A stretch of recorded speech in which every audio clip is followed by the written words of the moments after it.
فقہنا فی الدین آمین۔ السلام علیکم ورحمۃ اللہ وبرکاتہ۔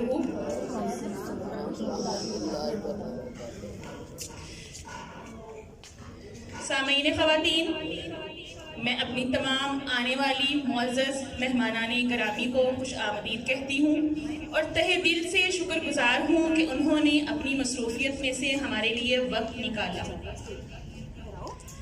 ابتدائے سخن اس پاک ہستی کے نام سے جو خالق کون و مکان بھی ہے، جو مالک ارض و سما بھی ہے، جو خالق جن و انس بھی ہے، جو بے ستون آسمانوں کا معمار بھی ہے، جو قہار ہے، جبار ہے، تو رب سراج منیر ہے، تو ہماری شہرت سے بھی قریب ہے۔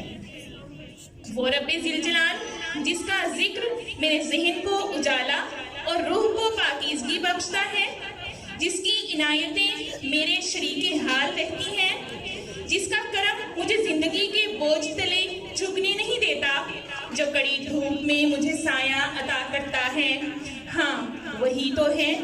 جب کبھی میں ٹھوکر کھا کر گر پڑوں تو مجھے سمیٹ لیتا ہے۔ بے شک وہی میرا اللہ سبحانہ و تعالیٰ ہے جو تمام جہانوں کو پالنے والا ہے۔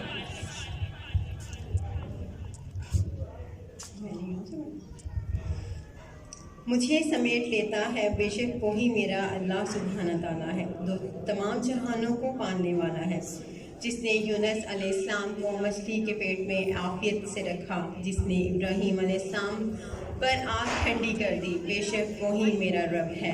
سامعین خواتین، اپنے معزز اور قابل قدر مہمان گرامی اور اپنے قابل احترام استادہ کرام کو آج میں پرنور اور باوقار تقریب میں خوش آمدید کہتی ہوں اور آپ سب کی بے حد مشکور ہوں کہ آپ نے اپنی مصروفیت میں سے وقت نکالا۔ اہلاً و سہلاً مرحبا۔ الحمدللہ آج آن لائن ادارہ تفہیم القرآن کا سالانہ اجتماع منعقد کیا جا رہا ہے۔ تقریب کا باقاعدہ آغاز قرآن کریم کی چند آیات کی تلاوت سے سماعت کے شرف سے کریں گے۔ وہ قرآن مجید جو ذات حدیث نے وحی کے ذریعے قلب محمد صلی اللہ علیہ وسلم پر نازل فرمایا، اور پھر وہ آیات قرآنی قلب محمد مصطفیٰ کی خوشبو سے معطر ہو کر زبان محمدی پر جاری ہو گئی، جس کے بارے میں خالق کائنات کا فرمان